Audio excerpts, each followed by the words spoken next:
semana de tópicos que está organizada por la Asociación de Estudiantes de Matemática y la Unión Matemática de la Universidad del Valle de Guatemala. Esperamos que esta actividad la podemos seguir realizando todos los años y de seguir dando estas conferencias y charlas durante una semana sobre diversos temas de matemática.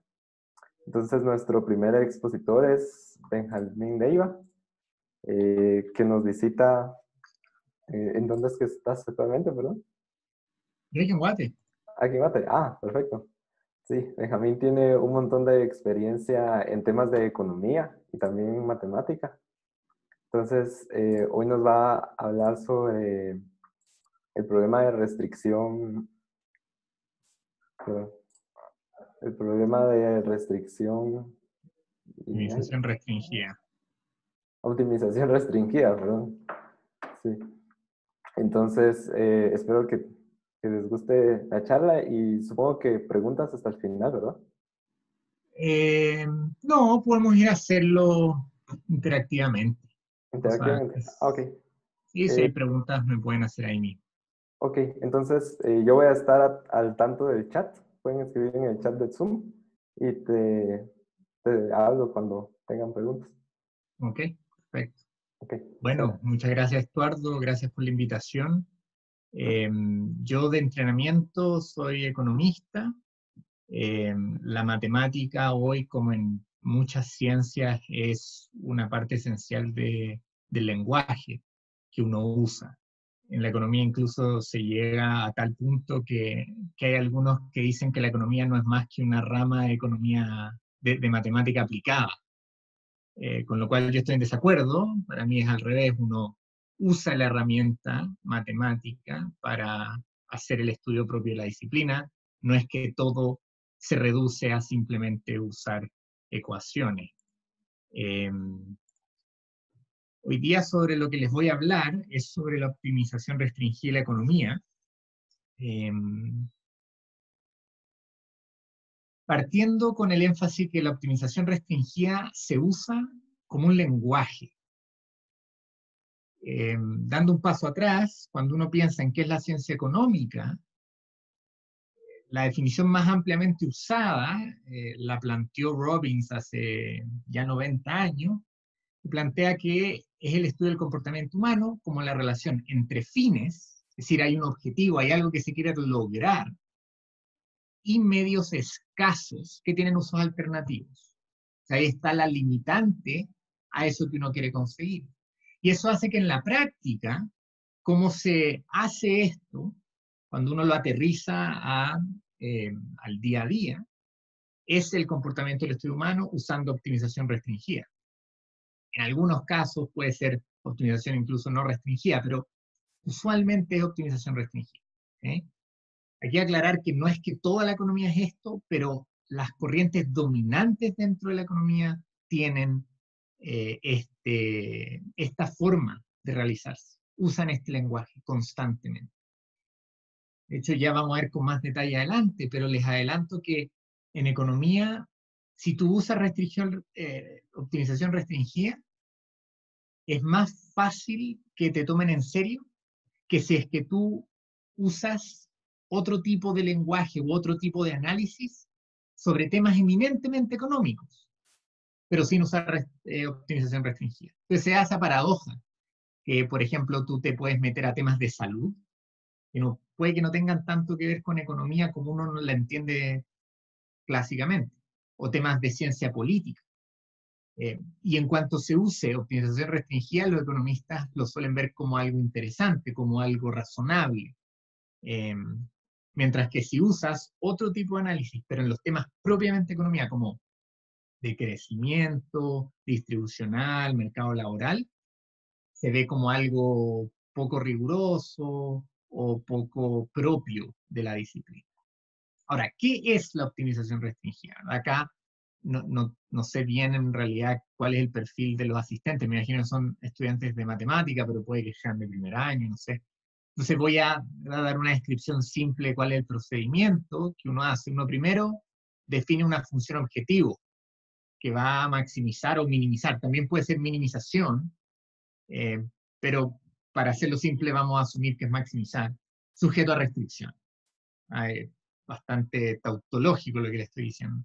Y esto toma la forma de maximizar una función objetivo, tiene que ser solo una, moviendo o ajustando un vector de variables y sujeto a un vector de parámetros.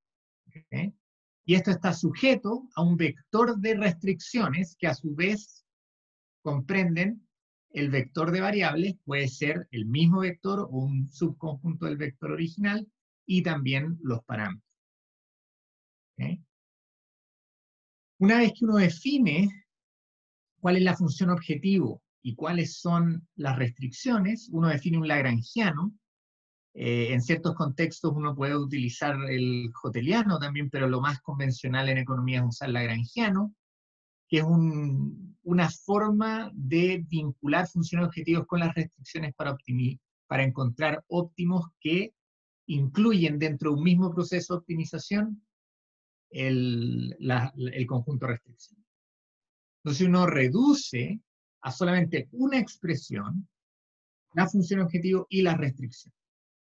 Entonces aquí tenemos, antes estaba expresado como un vector, ahora es simplemente la sumatoria de todas las restricciones, y cada restricción tiene un multiplicador lagrangiano. Ese multiplicador tiene una interpretación bien interesante en las distintas aplicaciones en economía. Una vez que uno tiene el lagrangiano, uno obtiene las condiciones de primer orden. ¿Verdad? La idea es que cuando tienes una función, ¿verdad? Si le igualas a 0, o sea, la primera derivada le igualas a 0, eso te da el mínimo o el máximo. Entonces, si tú estás buscando maximizar la función, al obtener la condición de primer orden, igualas la derivada a 0, eso significa que la pendiente de la tangente es 0 y por tanto estás llegando al máximo. En rigor uno tendría que también sacar la segunda derivada para poder ver el signo de los menores, eh, pero en general, para serles honesto, uno simplemente se queda con la CPO, no se mete en la condición de segundo orden. Entonces ahí está la expresión, ¿verdad? Tenemos la derivada de la energía con respecto a una de las variables. Ahí está la función objetivo derivada con respecto a esa variable. Luego, cada una de las restricciones va a estar derivada con respecto a esa misma variable. El multiplicador se mantiene. Y con esto, y haciendo ciertas iteraciones, uno puede reemplazar en las restricciones para obtener los valores óptimos de ellas. Así es como uno obtiene cuál es el valor que maximiza tu función objetivo, y eso es lo que se llama la función valor. Lo que hay detrás de este procedimiento es la idea, a esto quiero enfatizarlo, es que los agentes económicos tienen un propósito, buscan algo, no están ahí flotando en el aire, así nomás, sino que tienen un objetivo y algo los limita en la consecución de ese objetivo. Entra la idea de que los recursos son escasos. Si es que no existiese restricción, si es que no hubiese escasez, entonces el problema económico desaparece, así como lo concebimos. Y en ese caso, bueno, la optimización restringida no tendría sentido. Entonces existe esta voluntad, objetivo o intención que guía el comportamiento y los recursos son estos. Y esta lógica de tener un objetivo pero que algo me limita a poder conseguirlo, se puede usar en los más diversos contextos. Y en realidad eso es bastante lo que hace un economista. Al menos un economista académico, a un economista que está metido en política pública o en temas de desarrollo es un poco distinto, pero en la academia es bastante esto, ¿verdad? Encuentra tu función objetivo, define bien tus restricciones, y les voy a dar ejemplos, algunos ejemplos de esto para aterrizarlo un poco. Vamos a partir con lo más simple de lo simple, algo que se ve en Introducción a la Economía, y está la base de lo que después se va sofisticando. El proceso de maximización de utilidad. La utilidad entendámosla como el bienestar que obtiene una persona. Y definimos que esa función de utilidad, que la representamos por U, depende de un vector de bienes que consumimos. Ahí están pizzas, idas al cine, teléfonos, autos, en fin, lo que uno quiera. ¿Okay? Y a medida que más bienes tengamos, más utilidad vamos a tener. Para no ser enteramente materialista, incluso podríamos poner ahí como bienes el bienestar de otras personas. No tiene que ser necesariamente algo egoísta, aunque típicamente se asume que lo es. Son bienes que uno consume. Y esa función objetivo de maximizar la utilidad, que depende de estos bienes, está sujeto a una restricción presupuestaria. Ese mismo vector de bienes, cada bien tiene un precio de mercado. Y la multiplicación del vector de precio por la multiplicación del vector de cantidad tiene que ser menor o igual a tu ingreso. Entonces, en este ejemplo, las variables, o sea, el vector X que vimos antes, son el Q, y el vector de parámetros es P y I. I, ¿ah? El ingreso. Entonces, acá está la restricción. Tú no puedes consumir todos los bienes que quieras en todas las cantidades que quieras porque tienes un ingreso y tienes que mantenerte en ese presupuesto. Entonces, cuando formas el lagrangiano, simplemente pones aquí tu función objetivo, pones tu restricción presupuestaria, que es la única restricción que tenemos en este caso muy simple, y aquí tenemos nuestro multiplicador lagrangiano, y en este caso, la forma en que interpretamos el multiplicador lagrangiano es cuál es la utilidad marginal del ingreso. Es cuánto aumenta tu utilidad, que eso es lo que está detrás del lagrangiano, dado que la función objetivo es la utilidad. Si tú relajas en una unidad, es decir, en el margen, tu restricción. Si tú relajas tu restricción, ¿cuánto más vas a lograr de tu objetivo?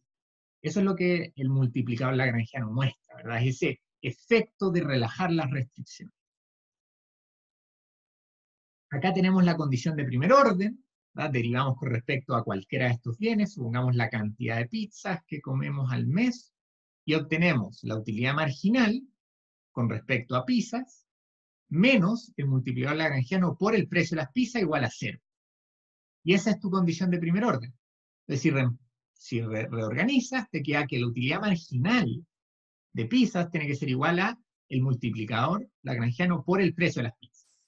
O bien, puedes pasar dividiendo y obtener una relación bien interesante que te dice que el precio de todo bien, para que estemos en un máximo, en un óptimo, tiene que igualarse, o denme un segundo ahí, a el ratio entre la utilidad marginal del bien específico, del precio, relativo a la utilidad marginal del ingreso, como un concepto abstracto, ¿verdad? De cómo el ingreso se traduce en utilidad.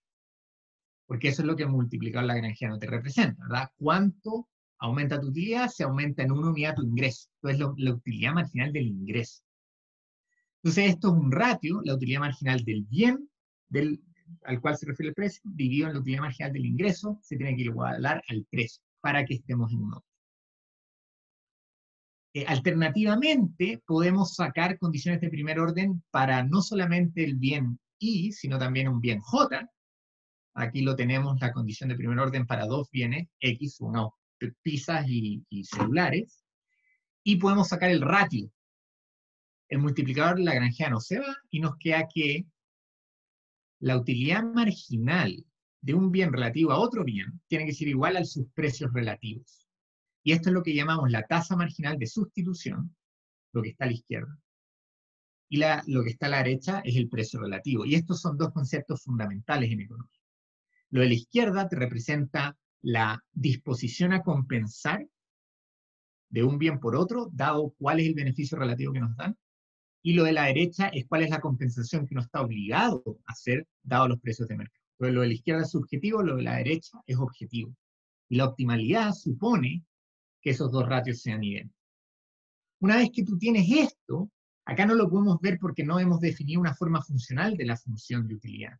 Pero si es que definimos ciertos tipos de funciones, ¿verdad? No todo tipo de función sirve, pero hay un amplio set de formas funcionales que nos permite aquí hacer un despeje y luego podemos reemplazar en la restricción presupuestaria las cantidades, pero esas cantidades ahora expresadas como una función del vector de precios y de las cantidades de los otros bienes.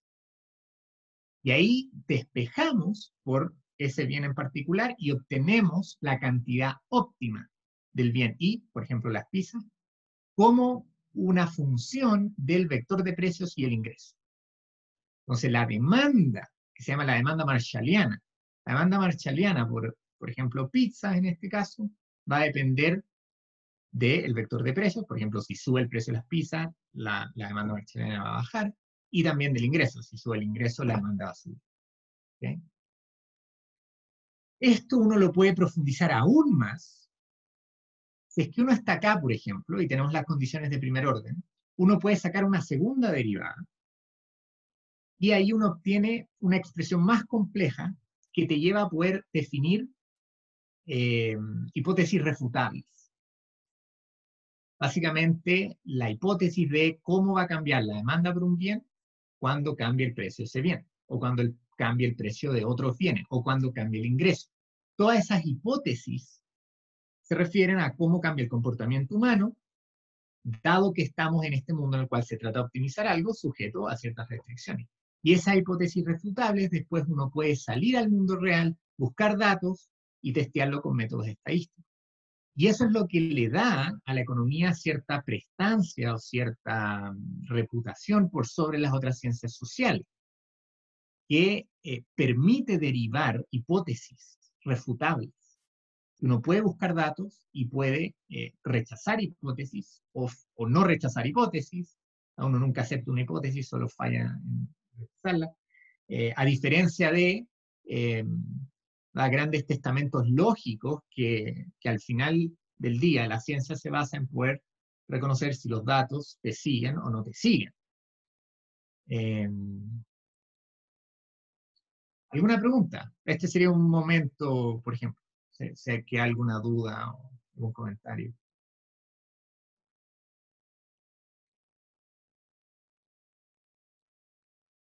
Ok, seguimos entonces. Una segunda aplicación, que ya es un poco más sofisticado, pero parte desde lo mismo, es una definición en la cual maximizamos la utilidad, pero ahora los bienes no los entendemos como un bien físico, como ir al cine, sino que es una combinación. Estos bienes Z son unas combinaciones, son un compuesto entre el bien físico y el tiempo necesario para poder disfrutar de ese bien físico. Entonces, ir al cine, no solamente tú gastas dinero, sino que también tú gastas tiempo. Tú necesitas por lo menos 2 horas para ir, hacer la fila, comprar los tickets, entrar, ver la película, salir. Y eso tiene un costo de oportunidad. Tú tienes una cantidad de tiempo limitada. Entonces aquí están las restricciones. Ahora en vez de tener solo una, tenemos 2. Tenemos la restricción presupuestaria que vimos antes, que la complejizamos un poco porque ahora el ingreso no es algo que viene exógeno, sino que depende de la cantidad de tiempo que tú trabajas y del salario que tú obtienes. Y además, tú tienes que elegir el tiempo total que tienes, 24 horas al día, tiene que distribuirse entre la cantidad de tiempo que trabajas y la cantidad de tiempo que usas en consumir cosas, como ir al cine, por ejemplo. Entonces, esta aproximación te abre el espectro de análisis más allá de simplemente el consumo de bienes en función de precios del mismo, precios de sustituto o complemento e ingreso, y te abre al estudio de cómo se asigna el tiempo, cómo las personas asignan tiempos en trabajar, en consumir, en tener hijos, en realizar labores domésticas. Quien propuso esto y lo desarrolló en profundidad fue Becker en 1960, en la década de los 60, y se ganó un premio Nobel por esta perspectiva, en que podemos usar la optimización restringida para estudiar formas de comportamiento, incluso en dimensiones que uno a priori no pensaría que es propio de la economía, como es la distribución del trabajo doméstico. Una vez que tú tienes esto, tú puedes definir el lagrangiano, obtener condiciones de primer orden. Esto voy a pasar rápido, acá no importa realmente el detalle, ¿verdad? Si no estamos en una clase. Pero para que vean que es la misma lógica, ¿verdad? Definimos función objetivo, cambiamos un poco la definición, cambiamos las restricciones Y con eso, el lagrangiano cambia un poco, las condiciones de primer orden cambian un poco, y entonces lo que podemos obtener, los resultados óptimos de cuánto de cada bien vas a consumir y cuánto tiempo vas a dedicar a consumir, a trabajar, es algo que el modelo puede producir. Con ese cambio de especificación, Becker fue capaz de estudiar horas de trabajo ofrecidas, productividad del tiempo de trabajo y de consumo, temas de transporte, división del trabajo dentro del hogar, tamaño del hogar. Imagínense, podemos estudiar hasta cuántos hijos se van a tener o se incentivan a tener más o menos hijos según este modelo. Y cuán conscientes son las personas en relación al uso del tiempo libre o de los bienes. Es bien interesante.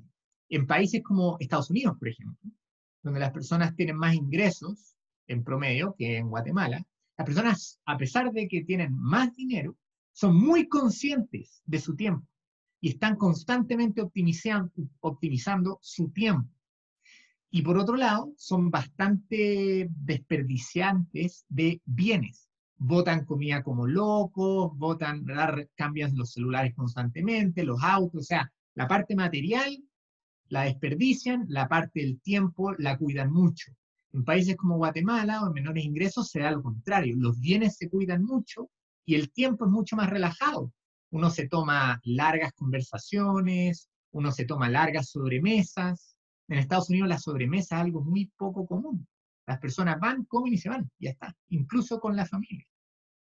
Eso uno lo puede analizar con este marco. Una tercera aplicación, minimización de costos dentro de una firma. Una firma que busca maximizar ganancias necesita minimizar costos. Pero obviamente si tú quieres minimizar costos, tienes que fijarte una restricción productiva, porque si quieres minimizar costos sin una restricción, vas a producir cero. La mejor forma de minimizar costos es no produciendo nada. Pero eso no tiene ningún sentido dentro del contexto de la firma. Entonces, el problema de una firma es cómo minimiza los costos sujeto a un target productivo. Yo quiero producir 100 unidades de algo, por ejemplo, 100 camisas, ¿cómo minimizo el costo de producir esas 100 camisas? Y acá lo que tenemos es que el costo total, C, va a ser igual a un vector de inputs, que son los X, y ahí está la cantidad de trabajo, la cantidad de capital, típicamente consideramos esos dos, pero lo podemos extender a la cantidad de materias primas, de electricidad, en fin. Y el vector de precio, de cuál es el costo unitario de cada uno de esos insumos. Y aquí lo que tenemos es que la cantidad, el target productivo, tiene que ser menor o igual a nuestra función de producción. Nosotros contratamos estos inputs y con esos inputs los metemos en una función de producción y producimos una cierta cantidad. Y esa cantidad producida no puede ser menor que nuestro target productivo. Eso es lo que la restricción nos está diciendo. Entonces, en este caso, los parámetros son de nuevo un vector de precio, pero ahora no de bienes, sino de inputs. Tenemos otro parámetro acá, que es el target productivo en vez del ingreso. Acá tenemos nuestro G, nuestra restricción, y acá tenemos nuestro F, que es la función objetivo. Definimos el lagrangiano, solo que ahora fíjense, este lagrangiano ahora tiene otra expresión, por eso le ponemos otro símbolo. Ya no es la utilidad marginal del ingreso, sino que es el costo marginal mínimo de la producción. Es cuánto te aumenta el costo, porque acuérdense que ahora la función objetiva está asociada al costo. Cuánto aumenta el costo si yo aumento mi cantidad en una unidad. Entonces, ¿cuánto es lo mínimo en que yo tengo que aumentar mi costo total si es que aumento mi target productivo en uno? Y por eso se interpreta como el mínimo costo marginal posible para producir. Y aquí, de nuevo, derivamos, tenemos condición de primer orden y obtenemos una expresión bien interesante. Dice, el precio de un input, pues esto aquí es derivando respecto a un input, por ejemplo, trabajo, cantidad de trabajadores. Entonces, esto sería el salario, que eso es el precio de un trabajador, el salario, menos el multiplicador lagrangiano por la productividad marginal del trabajo. Entonces lo que vemos acá es que el precio del input, el salario, tiene que ser igual a la productividad marginal de ese mismo factor por el mínimo costo marginal posible en la producción. ¿Okay? Y ahí uno puede jugar, y acá también nosotros podemos hacer una segunda derivada y desde ahí obtener hipótesis refutables para testear si el comportamiento de la firma puede o no puede ser efectivamente representado de esta forma. ¿Okay? También podemos hacerlo con dos inputs distintos y obtener este ratio que nos dice que el precio relativo de los inputs se tiene que igualar a las productividades marginales de los inputs para poder estar en un óptimo. O sea, es una condición de optimalidad. Y una vez que reemplazamos en la restricción de este contexto, que es la función de producción, obtenemos lo que se llaman las demandas derivadas de los insumos. Entonces podemos saber cuánto es el óptimo de contratación de personas de una firma, o cuál es el óptimo de contratación de capital, etc. ¿Alguna pregunta hasta aquí? Mira, aquí hay una pregunta. Me preguntaban si para ver las condiciones de optimización usabas algo que se llaman Kuhn y Tucker conditions. Sí, O las solo... condiciones. Eso es eso se hace mucho, pero se hace ya cuando entras como a un nivel de sofisticación un poco mayor. Entonces sí, se usan bastante, pero bueno, aquí no las presenté para no enredar demasiado la cosa. Ah, ok. Pero sí, las condiciones de Kuhn-Tucker son necesarias porque fíjense en lo siguiente. Aquí yo estoy poniendo, no estoy estableciendo una igualdad, ¿ok? Entonces aquí sí podría haber cierta holgura, o lo mismo con el ingreso, aquí, ¿verdad? Esto no está definido con igualdad. Entonces, el hecho de que pueda haber cierta holgura es lo que amerita usar las condiciones de Kuhn-Tucker para analizar qué pasa cuando la restricción se cumple con igualdad o no con igualdad.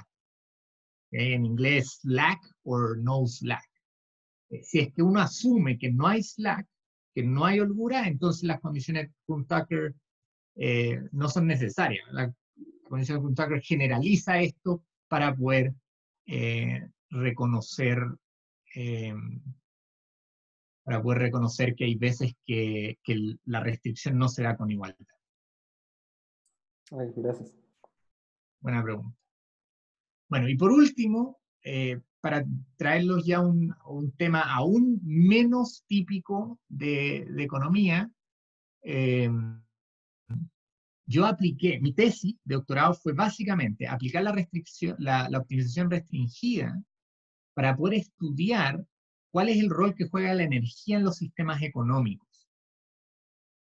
Y una de las tantas, aquí solamente les traje una cosita para ilustrarlo, para ilustrar cómo uno puede aplicar esto más allá de lo que uno típicamente considera que es economía. Y acá lo que analizaba es cuáles son los resultados de aplicar esta lógica al proceso de maximización del excedente energético. El excedente energético es la diferencia que hay entre la cantidad de energía que obtenemos de bienes energéticos como petróleo, gas natural, electricidad, carbón, alimento, ¿verdad? Todo bien energético que se produce, uno tiene que gastar energía y uno obtiene energía. La diferencia, el balance, digamos, entre cuánta energía tú obtienes y cuánta energía tú gastaste en la producción de un bien energético es el excedente energético de ese bien.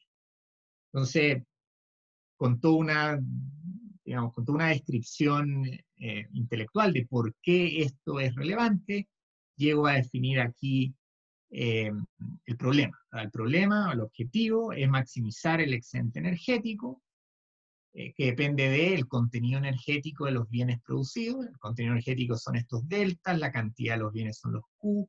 Este gamma es cuánto tú gastas en promedio en cada uno de estos bienes. y cuánto produjiste, ¿no? Entonces esto es el ingreso energético, gasto energético en la producción de los bienes energéticos. Y acá hay unas restricciones que son medias complejas de explicar, pero en definitiva, la segunda es que el excedente energético no se desperdicie, y la primera es que hay una cantidad dada de sistemas que usan energía, y uno no puede usar más, uno no puede en el sistema, ¿verdad?, imponer que se usen más sistemas procesadores de energía que los que existen. Y cuando uno aplica esto, ahí está el lagrangiano, ¿verdad?, un poco complicadito, pero bueno, ahí está. Uno toma este lagrangiano, lo deriva con respecto a la cantidad, saca una condición de primer orden, y aquí simplemente puse la expresión final. Uno puede hacer ahí una reorganización y una redefinición de las variables, y te queda esta expresión bien limpia y bien elegante, que te dice que el contenido energético de un bien energético es igual a su energía incorporada marginal más el excedente energético marginal. Y esto te da una condición de optimalidad sobre la producción de bienes energéticos ante el objetivo de maximizar excedente energético sujeto a ciertas restricciones relevantes, ¿ah? Y cuando uno reemplaza eso de vuelta, obtiene cuál es el excedente energético óptimo, una sociedad como la sumatoria sobre todos los bienes energéticos, ¿verdad?, de la cantidad que produjiste de bien energético, de cero a la cantidad de este excedente energético marginal.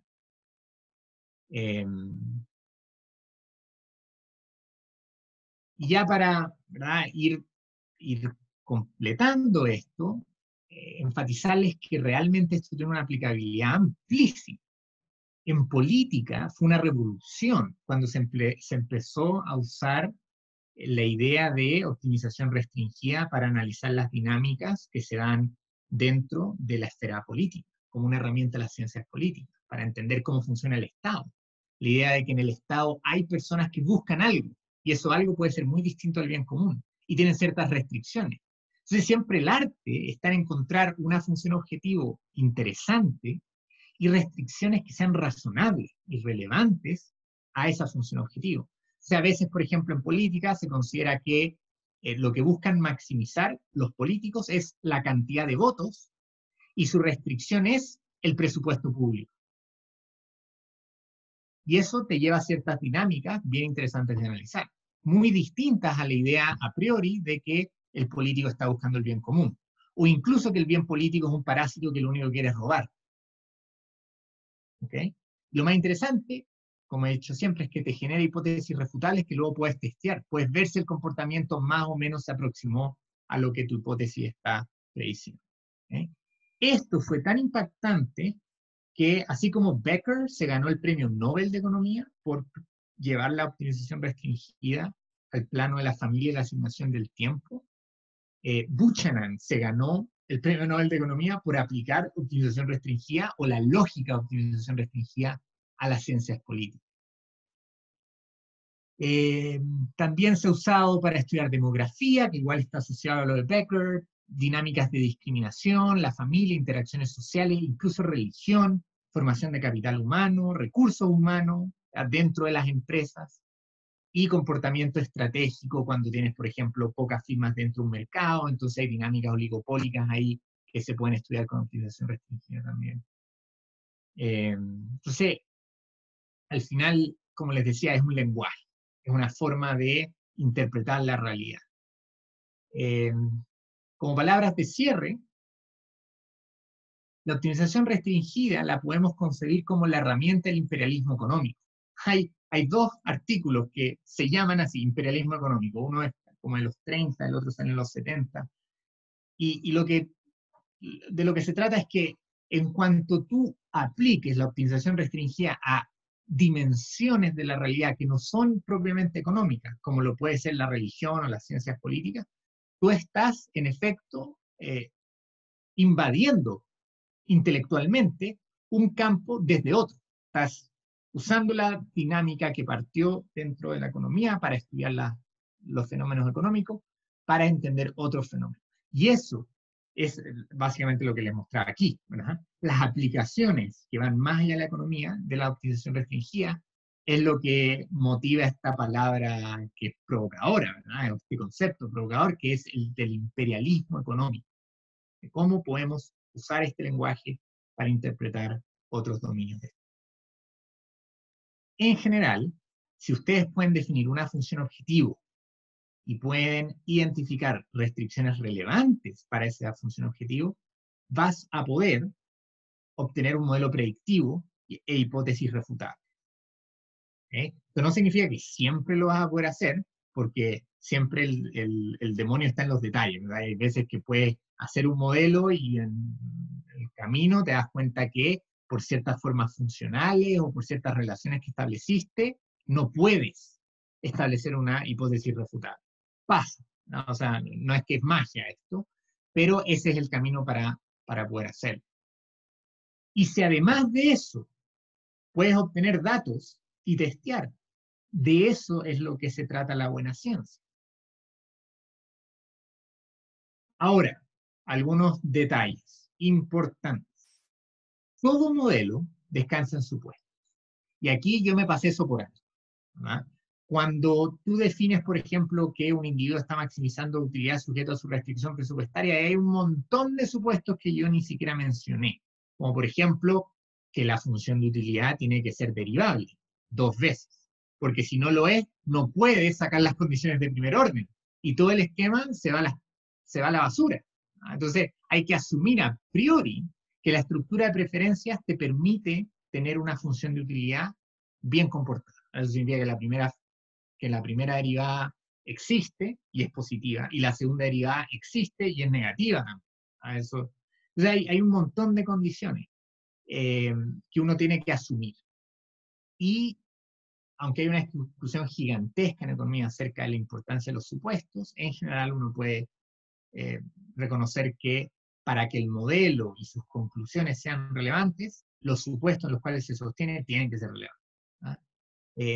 Aquí es donde yo tengo una divergencia importante con quienes plantean que la economía es solamente una rama de matemática aplicada, en que tú puedes poner números y ecuaciones y hacer magia con ecuaciones y derivadas y todo, pero si no hay detrás de eso una intuición económica de por qué tiene sentido lo que estás modelando, es un juego, es simplemente un juego. Ronald Coase, que es un economista muy famoso que escribió su artículo como para la historia en los años 30, o sea, bien viejo, él tenía una frase que yo encuentro maravillosa, que decía, cuando yo era niño, me dijeron que si quería decir algo que no tenía sentido, podía cantar. Cuando grande, aprendí que podía usar matemáticas. En efecto, muchas proposiciones económicas se basan en una matemática sofisticada, pero que no tiene ninguna lógica. Y es bien frustrante, ¿verdad? Que uno se encuentra con unos papers muy difíciles de entender, pero cuando se va a entender uno qué hay detrás, cuál es la intuición económica que hay detrás de ese modelamiento, no hay nada. Y entonces es simplemente un juego. Es una voladura de luz, como los, no sé, los magos, ¿verdad? Que tiran luces y uno se sorprende, pero en definitiva no hay nada, ¿verdad? Porque, ¿verdad? Al menos por lo mejor que sabemos que la magia no existe, entonces simplemente te está encandilando. Y otro tema también importante a destacar es que aunque podemos crear estos modelos predictivos y luego obtenemos datos y nos pasamos un montón de tiempo haciendo el modelo, llegando a la hipótesis refutable, consiguiendo los datos y luego testeando, existe esta frase, ¿verdad? Que los economistas nos pasamos 6 meses prediciendo, o sea, preparando todo eso, y luego 6 meses explicando por qué fallamos. Y eso tiene mucho que ver con los supuestos de antes. Para poder crear un modelo que es tractable, que es entendible, tú tienes que hacer bastantes supuestos simplificadores, porque la realidad económica es muy compleja. O sea, al hacer esos supuestos simplificadores, tú vulnerabilizas tu modelo a que en la realidad algo de eso puede fallar. Y entonces, por eso tenemos un récord bastante malo, a diferencia de la física, por ejemplo, que tiene un récord espectacular de predicción en la economía y somos unos bebés comparándonos con las ciencias naturales. Y eso sería lo que tengo para ustedes. Gracias. Muchas gracias, Benjamín.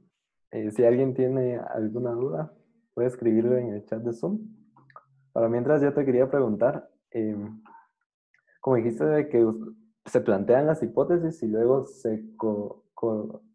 bueno, se verifican las hipótesis con datos reales, ¿verdad? Ajá. Pero y se podría, o probablemente lo hacen, hacer el proceso al revés, digamos, basados en los datos reales, proponer de una vez unas hipótesis buscando que cumplan ya con esas observaciones en los datos. Bueno, esas son dos aproximaciones. Y cuando la ciencia funciona bien, tú tienes esfuerzos abocados a los dos extremos. Tú tienes personas produciendo los modelos y tú tienes personas obteniendo los datos y se van alimentando mutuamente. Porque igual algo que pasa es que, a ver, conseguir información es difícil. Y en ciencias sociales es especialmente difícil. Entonces tú tienes que justificar los esfuerzos para conseguir los datos. Y los datos que tú consigues no son tan obvios, ¿verdad? Como, no sé, tú quieres mapear el sistema solar, es bastante obvio que lo que vas a obtener es posición, velocidad, momentum y otras características bien claras de los planetas, por ejemplo. Y en economía algunas son bien obvias, como ingreso, gasto, qué bienes consumiste, por ejemplo. Pero incluso ahí eh, el, el, el set de variables puede ser muy grande de qué cosas preguntar. Cuando uno se pone a hacer una encuesta, es muy fácil volverse loco, decir, cuéntame toda tu vida para poder entenderte lo mejor posible. Pero un buen modelo simplifica la realidad. Entonces, reduce la escala de datos que necesita para poder hacer predicciones. Entonces es ese diálogo en realidad donde uno encuentra el espacio óptimo, en el cual tú tienes algo de teoría que te informa qué datos necesitas y luego construyes los datos para poder también darle forma a las teorías.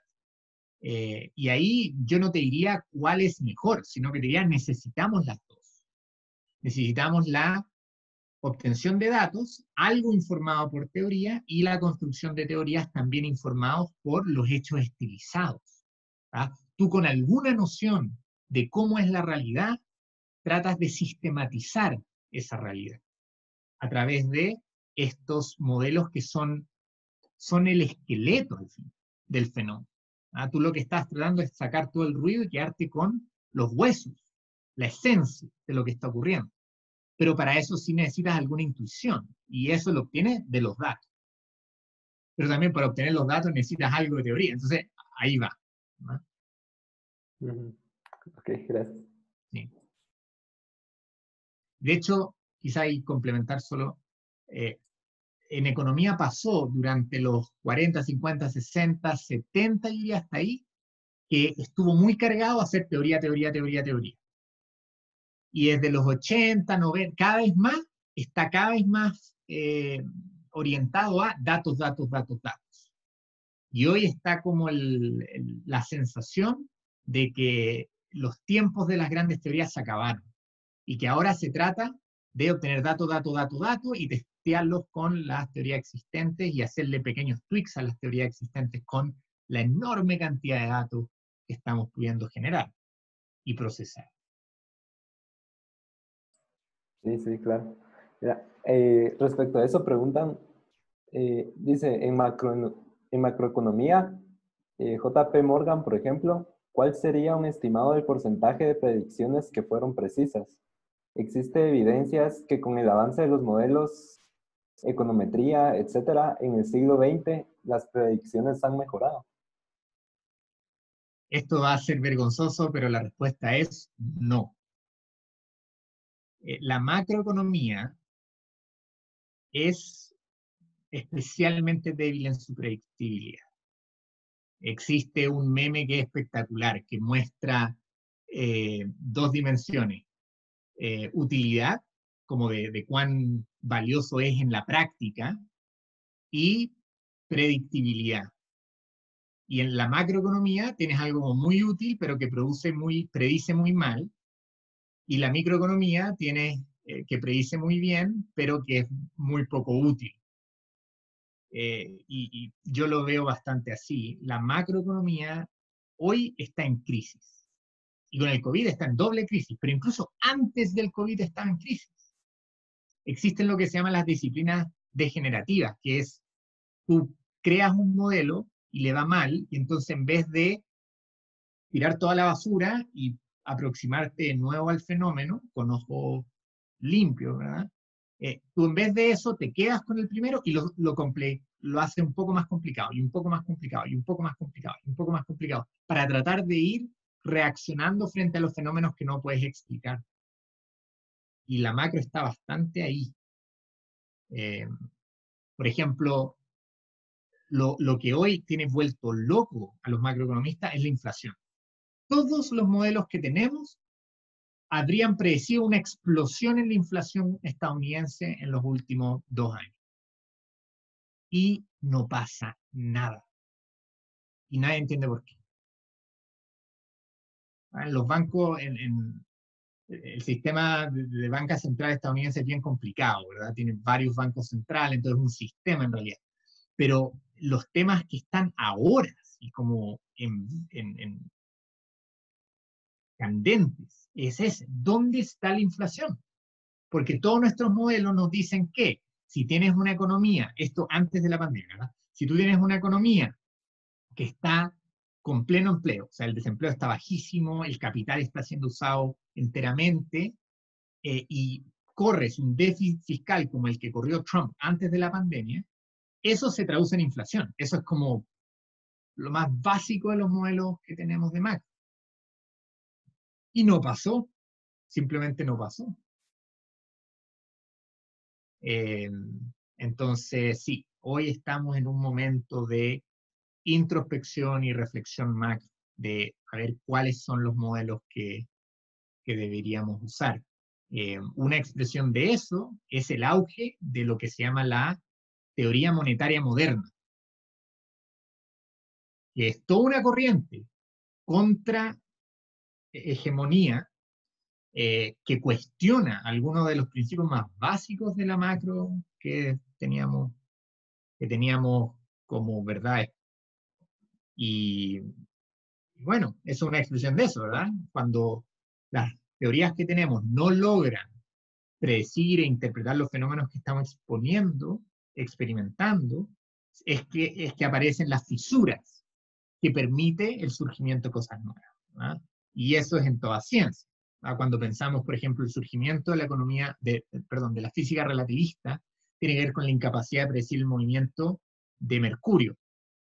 Había un desajuste entre lo que nos decía la física newtoniana y el movimiento de Mercurio. Y el perihelio de Mercurio se reconoce como el motivante detrás del surgimiento de la física relativista. Y en economía estamos hoy bastante, en macro es muy claro, y yo diría en micro también, experimentando ciertas fisuras que están llevando a reflexiones bien profundas de varios de los pilares. Ok, aquí también preguntan, ¿qué rol juegan los modelos de optimización en la HME? En la HME, Ajá, no estoy seguro. podrían decir que es la HME.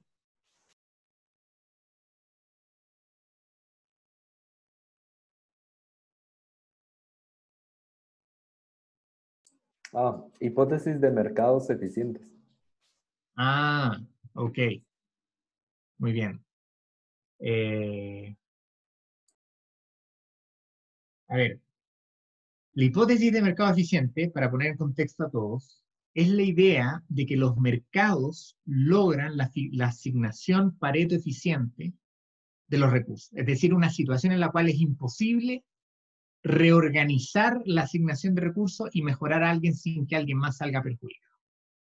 La hipótesis de mercado eficiente, por tanto, nos lleva a la conclusión de que la mínima intervención sobre los mercados es lo mejor, porque cualquier otra asignación no va a lograr una asignación mejor. Mejor entendido como, ¿verdad?, que no es posible mejorar a alguien sin perjudicar a otra persona. La hipótesis de mercado eficiente también tiene detrás la idea de que los mercados procesan la información disponible en economía de la forma más rápida y más dinámica posible, y por tanto logra aprovechar espacios de mejora lo más rápido posible. La hipótesis de mercado eficiente se sostiene en los modelos de optimización restringida del individuo y de la firma. La teoría económica se construye desde la microfundamentación. Tú asumes que el individuo optimiza, que la firma optimiza, y luego interactúan. Y eso ocurre a nivel de una economía completa. ¿Okay? Lo que hay detrás de la hipótesis de mercado eficiente es el reconocimiento que bajo ciertas condiciones el resultado de ese proceso de maximización es socialmente óptimo. Y eso es lo que está detrás de la alegoría, de la cosmovisión de la mano invisible. El problema es que detrás de eso hay supuestos, ¿verdad?, los supuestos que le mencionaba antes. Y en la vida real esos supuestos se violan bastante. Y eso es lo que explica por qué en la realidad los mercados no siempre son eficientes.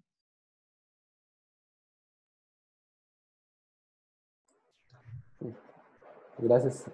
¿Alguien tiene alguna otra duda? O, bueno, creo que solo para terminar, ¿has visto algunos modelos que se estén utilizando ahorita para describir qué va a pasar respecto a la pandemia relacionado a esto de restricción, optimización restringida? Qué buena pregunta. Y sabes que no. Lo que he visto es que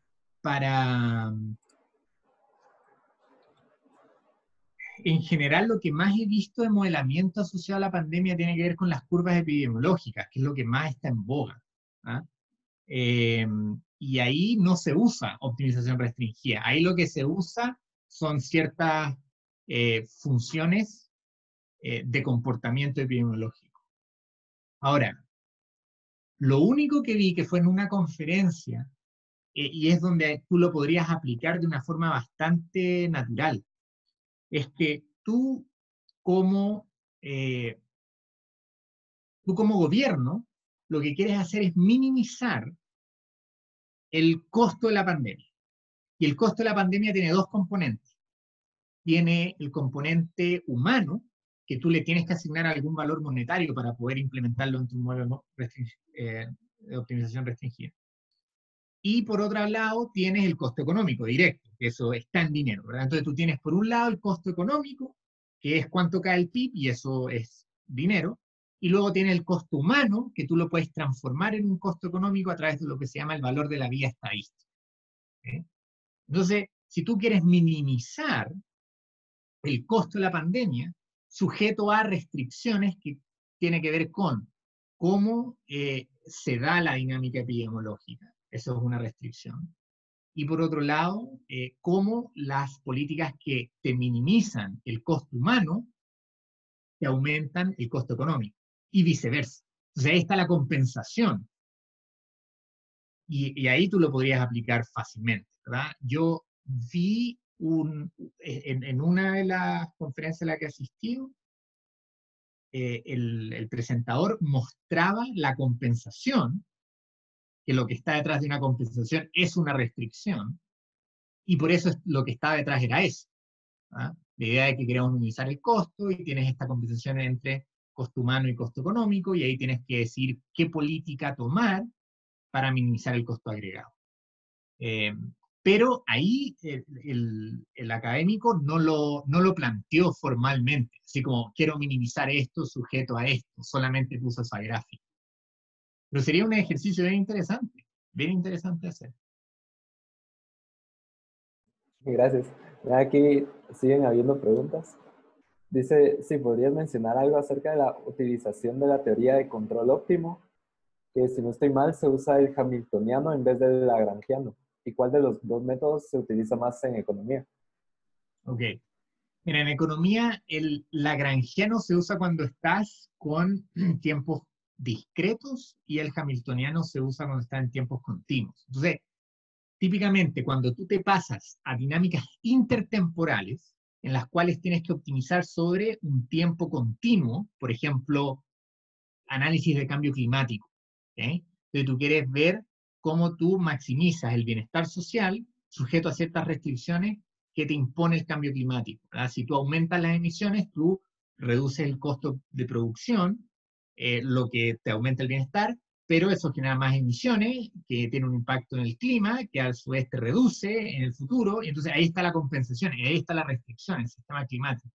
Ahí se usa el hamiltoniano, dado que estás optimizando sobre un tiempo continuo. Entonces lo que te diría es, lo más común y lo más simple es el lagrangiano.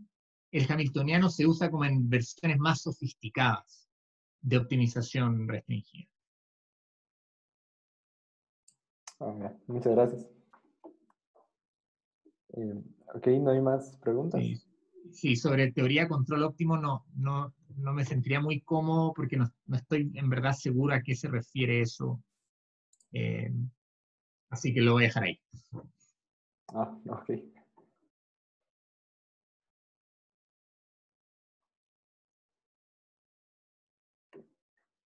Bueno, entonces, muchísimas gracias, Benjamín, por habernos dado esta charla. Muchísimas gracias también a todos los participantes y asistentes. Les pedimos a los asistentes que por favor, si pueden llenar una encuesta que está puesta en el chat de Zoom.